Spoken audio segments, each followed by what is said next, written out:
In this video, I'm going to teach you exactly how to buy your very first rental property from step 1 to 11 in under 10 minutes. Let's go. Step number 1 is to figure out your down payment, or how much money you actually have to put down on a home. So for example, there's different types of down payments you can make. Typically, it's 5%, 10%, or 20% when you're purchasing a home. So for example, if you had $100,000 liquid and you were looking to put down 20% on a home, that means you can afford up to a $400,000 house. Now, in many situations, the more you put down, the lower your monthly payment is going to be. I don't suggest you do a 3.5% or 5% down loan. I suggest you put at least 10% down on your house. That way you can keep your monthly payments reasonable, and typically these type of deals cash flow a little bit better. So figure out how much liquid capital you have to put down on the property. Number 2, you're gonna need to talk to a lender. Go out to a local bank where you're thinking about investing and go get pre-approved for a loan. They're gonna check how much income you make, how much money you have to put down, and what your credit score looks like. Here's a big tip. In order to qualify for a mortgage, typically you have to be working in a job for 2 years. You need 2 years of consecutive W-2 income at the same job. In my most recent purchase, I went through this mistake because I had left my job the prior year. So I didn't have 2 years of W-2s and current employment. I had my business verification income. I had business bank statements, but that didn't qualify for a second home rental purchase. So the biggest thing is go to a lender, see what you qualify for, make sure everything is good. They can get you a loan. And if you're going through this whole entire process and you can't qualify for a loan, you just wasted a whole bunch of your time. So go to a lender and see what you can qualify for and see what type of home you can afford to purchase, whether it's 400, 500, 600, $1 million home. That lender's going to pre-approve you for a loan. Number 3, it's time to start looking for some properties. I suggest investing in areas that you know and are familiar with. So for example, I live in South Florida. I'm familiar with Miami, Miami Beach, Fort Lauderdale, the Florida Keys, and my very first rental property was in the Florida Keys because I know that market extremely well.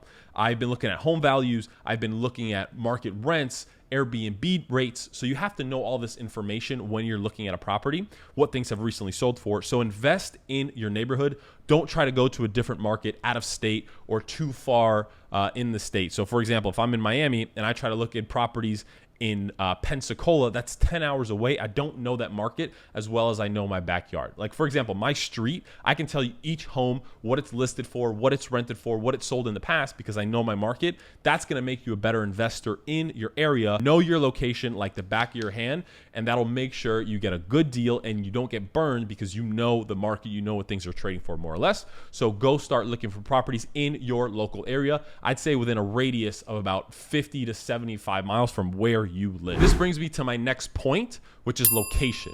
Location is always senior to the deal. As long as a property is in a great location, that property will be there forever. It'll make money forever. So don't sacrifice returns for location. Always go for a more conservative return, but a better location, because that property will appreciate over time. Rents will go up over time, and you typically get stronger and higher rents in better locations. So don't sacrifice higher cash on cash returns, lower purchase price for a shitty location. Location is always number one in real estate. And if you look at all the big real estate names, they always want the best piece of real estate, even if they're willing to overpay for it, because they know in the long term, it's going to make money regardless. Next, once you've identified a property, it's time to start underwriting the deal. And it's very, very simple on how to underwrite a deal. So for example, I'm going to use the house that I most recently purchased in the Keys.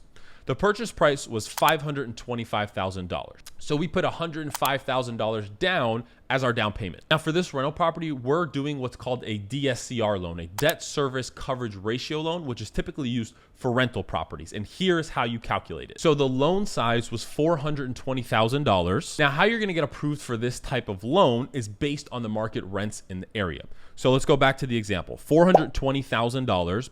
We're thinking we're going to get a rate of about 5 to 5.5%. So let's be conservative and use 5.5%. You'll take 420,000 times 0.055, which will give you your annual percentage rate, right? 420,000, your 5.5% rate on that is $23,000 per year. So you take the loan amount, you multiply it by the interest rate, and that'll give you your annual mortgage payment if it's an interest-only loan. So that's $23,000 a year. Now, when you take that number and divide it by 12, that's $19.25 per month of mortgage payment. Now, you can conservatively add in taxes, insurance, any other miscellaneous expenses. So we'll add probably another, let's just call it $400 to that number. So that brings our total monthly expense to the property of $2,400. Now, we have to see what things are renting for in the area.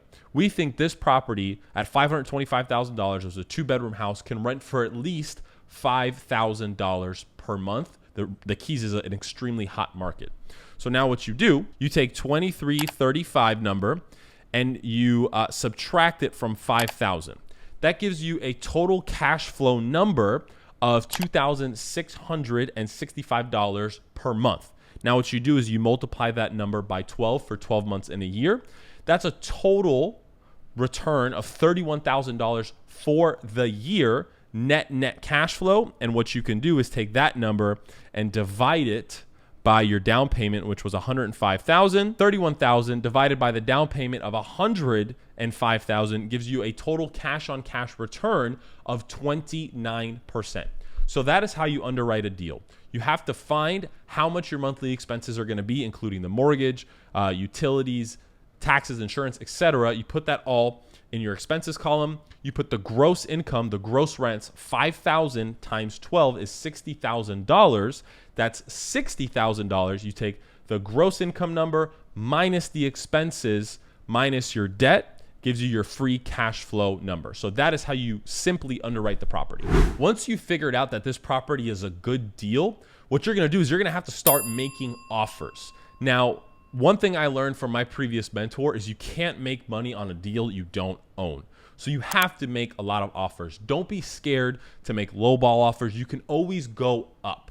But if you see a property that you really like, the numbers make sense, don't be afraid to offer full price. This house that we purchased in the Keys, actually, we bid $10,000 over. It was listed for $515,000. It already had a few bids. We wanted to make sure we got the deal because it was such a good deal. We bid over and the number still made sense. So if the number makes sense, go out and make offers on the property, which leads into the next step of getting the property under contract. How this works is you tell your realtor or the listing realtor, you say, hey, I want to make an offer on this property. They're going to write up a contract with your offer amount and they're going to submit it to the seller. If the seller goes ahead and signs that contract, you now have that property under contract. And typically, when you're purchasing a home or a rental property, you typically have about 2 weeks for due diligence and inspections and about 30 days to secure your financing. So from the second you get it under contract, it's about 45 days, usually until you close. You could get extensions, but typically that is the window you have it under contract for. Next, once you have it under contract, you then have to get your inspector out there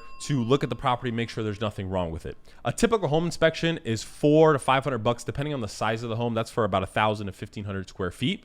And then for insurance purposes, you're going to need wind mitigation, right? Because there's wind insurance and then there's flood insurance. So you're going to have to get those inspection reports added into your overall inspection report. And that typically costs anywhere from $700 to $1,000 to make sure there's nothing wrong with your property. You're not going to be able to get insurance without these inspections, and you're not going to be able to get a loan without getting insurance. So these are necessary steps in order to get all the things in play to close on the property. Next, you move on to figuring out your closing costs and figuring out how to secure your loan. So once you have the property, you take it to your mortgage broker. You say, hey, here's what I have it under contract for. I have the property under contract for $525,000. I'm putting down $105,000. I need a loan for $420,000. They're going to make you fill out a whole bunch of applications. They're going to run your credit, and eventually they're going to come up with a rate and a basic monthly payment of how much is going to be due. And that is where you secure your loan. So for example, we went through the whole process. They said, here is your loan, the $420,000 at 5%. Your monthly payment is going to be $1,750 of interest only. Now, there's different kinds of loans where you're paying principal and interest. For rental properties, I suggest you do a DSCR loan because you'll get the best rate and you'll pay interest only, lowering your monthly payment, raising your cash flow number. And once you finalize the loan, how it's going to work basically is you're going to send your down payment or deposits to the title company, which is basically usually a company or a lawyer who holds an account where you send your money. The bank is going to wire their money to that same account. Once that title company or lawyer has all the money there, everything is good to go. They release the money to the seller. They release the deed to the property to you or the bank, and you now physically own the property. That's how a closing works. You get an email saying, hey, you officially own X and X property at this address. That's the simple closing. Sometimes you do it in person, but typically once it's finalized, you'll just get an email saying, hey, congratulations, the closing went through, sellers got their money, buyer, you now own the property. And now moving on to the next step is where you can choose to either renovate or rent the property out as is. So if the property's older, it needs a new kitchen, needs some updating in bathrooms, typically you're gonna wanna redo that stuff to get the best rent premium. Now here's a little tip for renovations. You should always get 3 bids from 3 different contractors to get the best price, to make sure you're not getting screwed. Because usually if you get 1 bid, they could be screwing you and you wouldn't know it because you only got 1 bid. Now for renovations, here's a quick little tip. If a guy quotes you a $20,000 renovation, it's gonna take 2 weeks. Always consider that it's gonna be 20% more in cost and 20% more in time. So anticipate an extra week and an extra $4,000 on a $20,000 renovation budget. That's just the nature of the business. Typically, you're not going to consider all the things that need to be renovated. You might need to change lamps, paint closets, change doors, things that you wouldn't expect, but they come up. So keep an extra budget or padding in mind of about 20% of budget and 20% of time when doing your renovations, and get that stuff done. Once you own the property, you've done your renovations, it's now time to list it for rent. Now you can do 2 things. You could put the property on Airbnb to maximize your return. That's a little bit different than just a plain rental model because it's more of a business, but typically you can see double or triple the cash on cash numbers, sometimes even higher. But if you just want to rent the property out to a 12-month lease to a regular tenant, you can contact a local real estate broker. Go with one you know. You probably know a real estate agent. Everyone knows a real estate agent, and say, hey, list my property. Typically, you have to pay them 3%, 5%, 7% of the entire contract value, which is not much. It's worth it. Or you can pay them 1 month's rent. So if your rent is $5,000, you pay them a one-time fee of $5,000, and you now have your tenant move in. So that is how you buy a rental property from A to Z. Once you get to the last step, you're now getting a monthly cash flow check every single month, and you are officially a real estate investor. If you want to see exactly how I bought my first Airbnb property, go watch this video right here. I'll see you guys on the next one. Like and subscribe if you got some value. Peace.